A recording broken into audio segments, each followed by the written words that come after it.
No one is perfect. ఇక్కడ నేను, నువ్వు, ప్రపంచంలో ఇంకెవ్వరైనా కావచ్చు.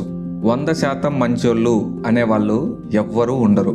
నీకు తెలుసు, నువ్వు కూడా కొన్ని తప్పులు చేసి ఉంటావు. నువ్వు కూడా కొన్ని విషయాల్లో బ్యాడ్గానే ఉండి ఉంటావు. అయినా సరే నిన్ను నువ్వు యాక్సెప్ట్ చేస్తున్నావు కదా, నువ్వు మంచివాడివనే అనుకుంటున్నావు కదా.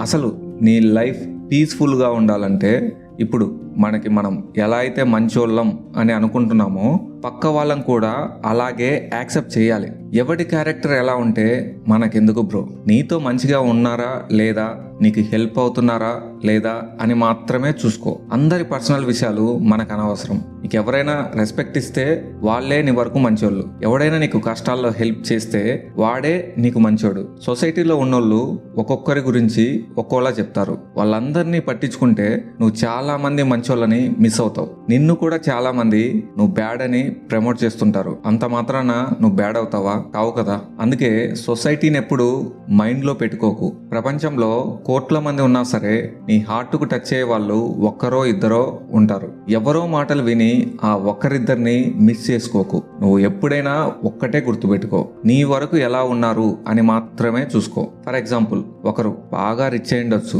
డ్రెస్సింగ్ అదిరిపోయేలా మెయింటైన్ చేయొచ్చు, మంచి కార్లో రావచ్చు, పొలిటికల్ బ్యాక్గ్రౌండ్ ఉండొచ్చు. నీ చుట్టుపక్కల వాళ్ళు కూడా వాడి పవర్ని చూసి ఇన్ఫ్లుయెన్స్ అవ్వచ్చు. అయినా సరే వాడు నీకు రెస్పెక్ట్ ఇవ్వకుంటే తలంచి నమస్తేలైతే పెట్టవు కదా. ఇక్కడ సొసైటీ అందరికీ నచ్చినోడు నీకు నచ్చాలని రూల్ ఏం లేదు. నిన్ను అవాయిడ్ చేసే వాళ్ళు మంచోళ్ళైనా సొసైటీలో వాళ్ళెంత టాప్లో ఉన్నా సరే నీకు అనవసరం. వాళ్ళతో నీకు ఎటువంటి ఉపయోగం ఉండకపోగా రిటర్న్ నువ్వే చాలా నష్టపోతావు. ఇక్కడ ఫ్రెండ్షిప్కైనా లవ్కైనా దేనికైనా సరే ఒక్కటే రూల్ బ్రో.